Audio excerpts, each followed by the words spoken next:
you see the man I am today, you'll be amazed to know how far I've come.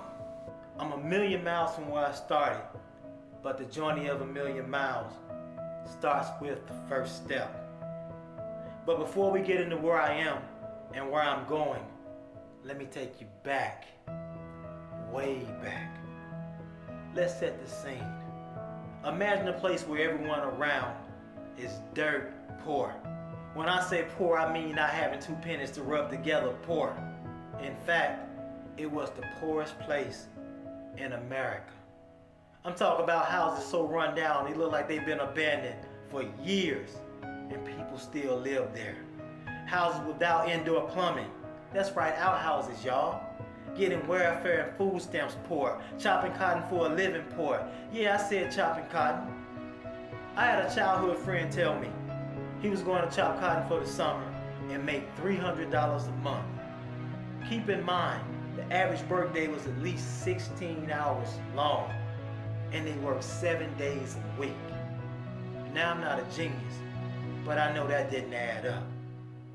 It had been reported that the illiteracy rate was at least 60%, and there was almost 100% segregation. You would think a place like this existed maybe in the 50s through the 70s, but the year was 1985.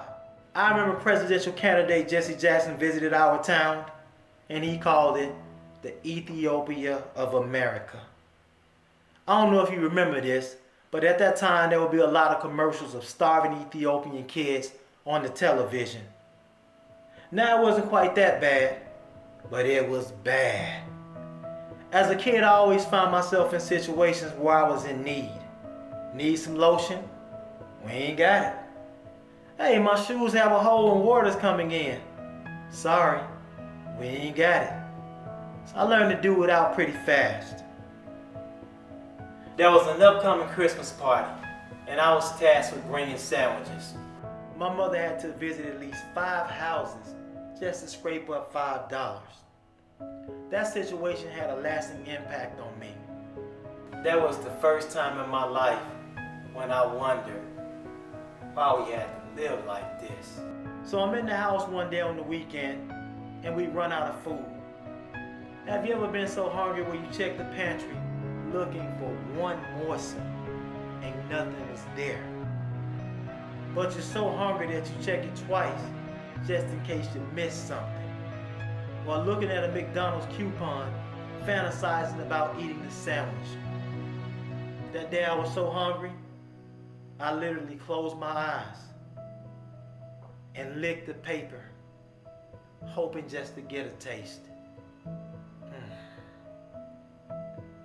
Me and my brother would always say we needed a big brother to take us to the park, buy us things, go out to eat and all. You know, the things that a father would do with his son. But there was no father there for me. I knew of him, but I'd only seen him 2 times in my life. You know the old saying, you never miss what you never had. So we were cool without one. Fast forward to the worst day of my life. It was absolutely devastating. We were outside doing yard work. Out of nowhere, she became ill. And we had to rush her to the hospital. If you don't know who she is, I'm talking about my mother. They ran some tests, and a few hours later, they informed us that she wasn't going to make it. I mean, we were just outside doing yard work that day. We got a second opinion. The results came back the same. Cancer. And within the wink of an eye, she was gone. I honestly didn't know how I would go on without her.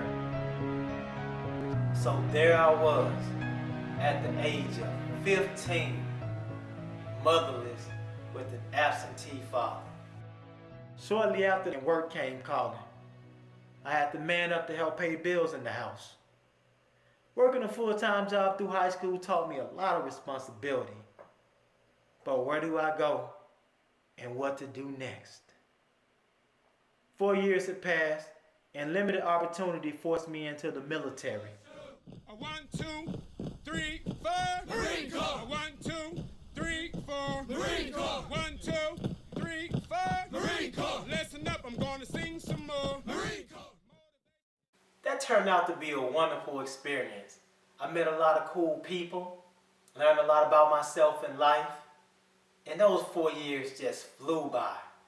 And before you know it, it was time to move on. Next came the relocation to Dallas. We were told putting the military on our resume could get us anywhere we wanted to be. Armed with that information, in a new city, I hit the ground running. Started partying like crazy, spending money like water, meeting women and having a ball. After about 4 weeks of partying and not being able to find a job, money started running low and the party was over. I was down to my last $10 and about to head back to my hometown when in the nick of time, I was able to find a job. Got the radio, check.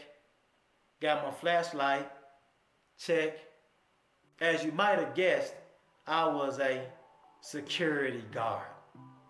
I figured I could do much better than that after serving my country, but boy, was I wrong. With no real skill set and not knowing how to network, things got tough. I tried like crazy to get a better job, but it seemed like nothing would work. One of the veteran security guards told me, "Kel, I had big dreams of getting out of here, just like you. But here I am, 20 years later." That scared the hell out of me. I just knew there had to be more to my life. Up until that point, life had been full of downs and ups, mostly downs. You would think that things just had to get better. And they did. But little did I know, that was just the tip of the iceberg. You think you know, but do you really know? Be sure to click the links to subscribe to our YouTube, follow us on Instagram, and like us on Facebook. I'm the host with the most, signing off.